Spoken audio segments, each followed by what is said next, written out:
Hi, Thriller Recapped here. Today, I'm going to explain an Australian science fiction film called 2067. Spoilers ahead. Watch out and take care. The premise of the movie is set in 2067, when the world has been destroyed beyond rehabilitation because of climate change. All plant life has been extinct.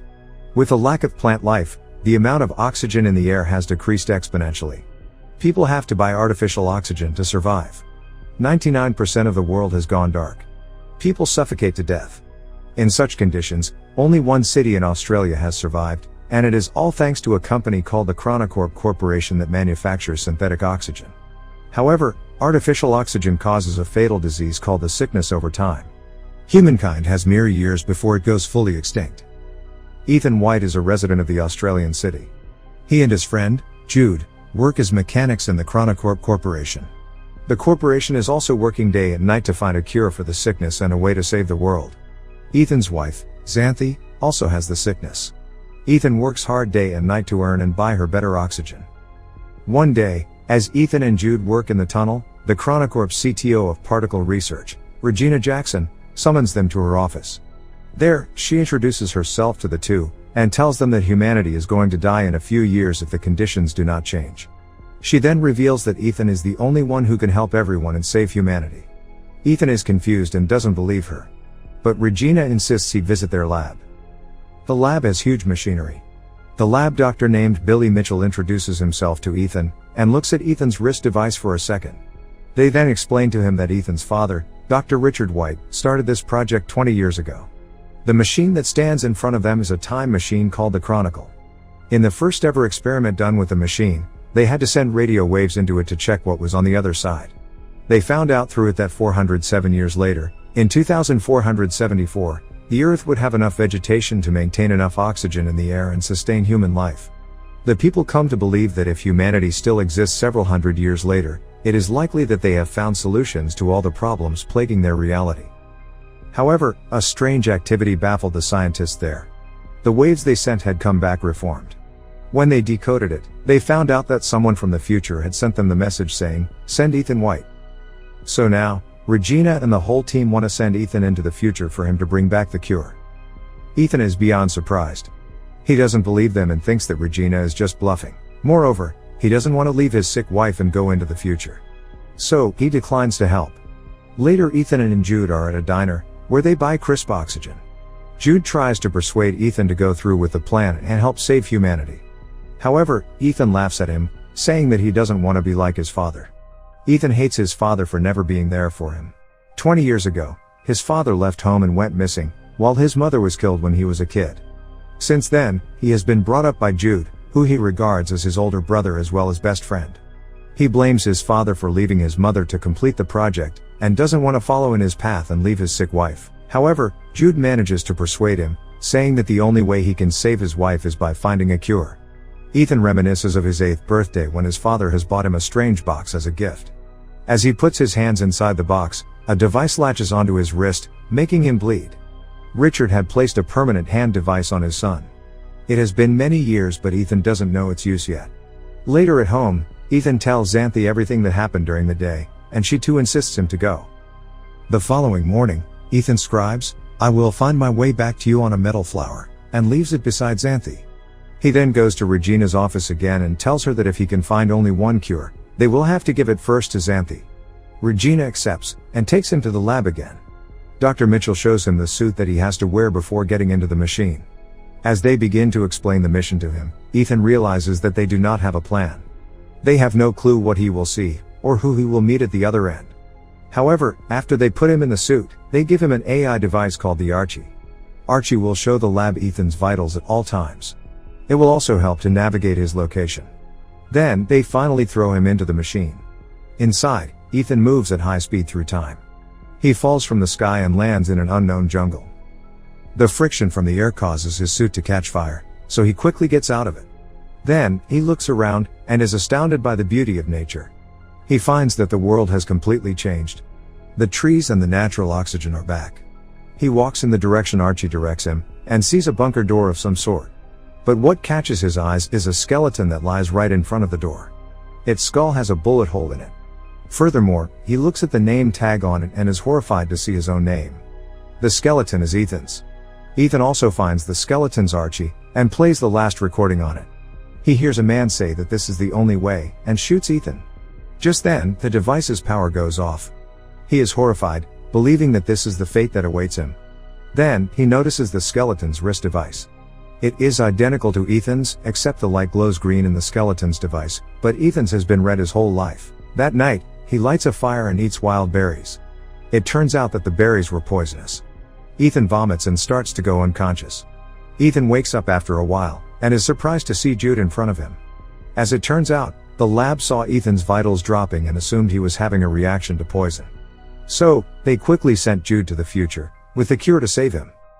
Sometime later, Ethan and Jude find that his skeleton remains there, which means his fate hasn't changed. They then use Archie to find another door. Some device scans Ethan's eye and grants them access. When they go in, a monitor welcomes him. It asks him for a DNA sample. When he accepts it, his wrist device begins to work, making him bleed. After the blood test, it goes green. The lights to the room turn on and they realize that they are in Chronocorp's lab, 407 years later. The time machine is in front of them too.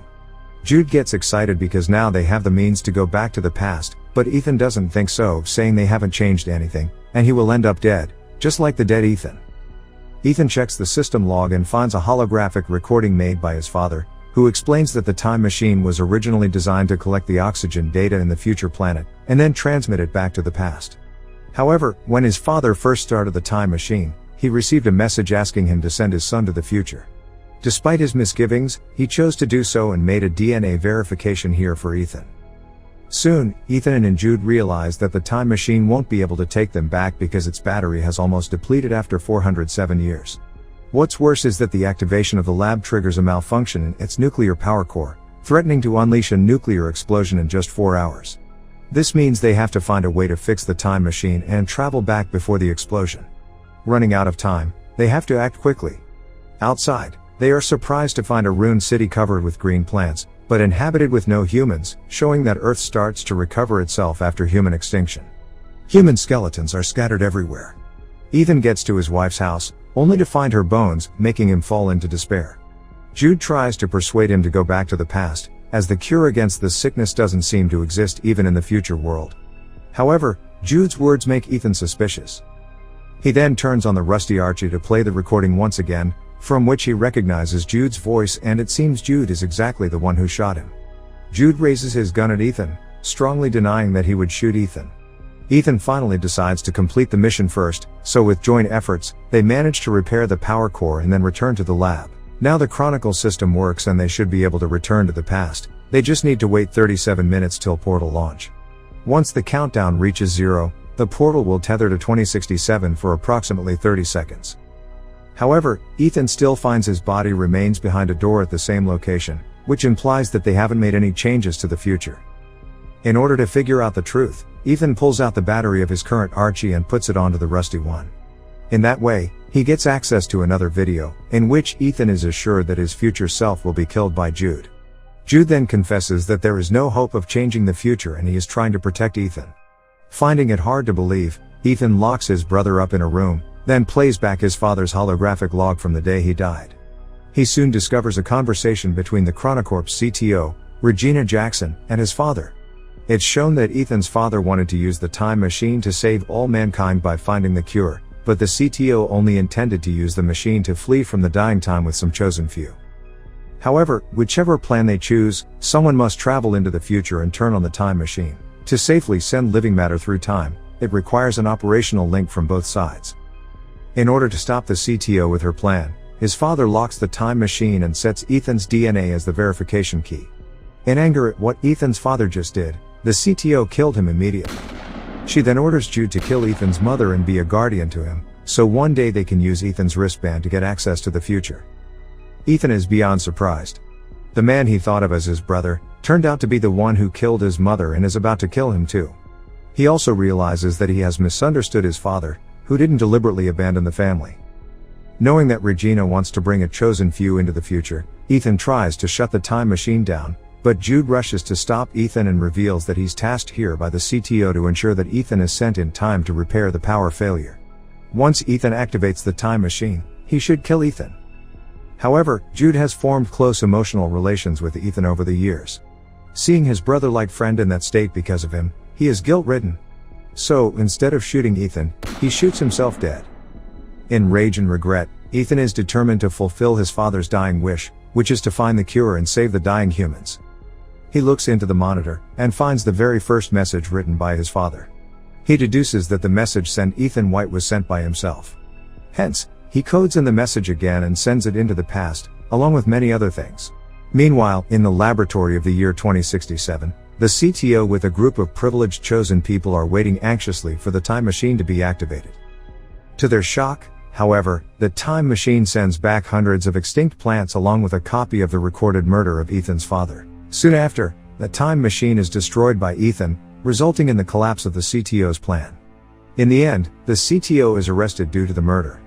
The plants sent back to 2067 are cultivated to revitalize the planet. Ethan's wife also receives a flower sent from him and understands his choice. While Ethan has to stay in the future world alone, he buries Jude and forgives him.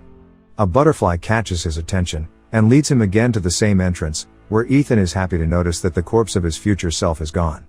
He rushes to take a look at the world outside, and feels relieved to see a futuristic eco-friendly city, in contrast to the deserted one from earlier. His decision had changed the future of mankind. Subscribe for more videos like this, turn on notifications, and leave a like to help the channel out. Thank you for watching.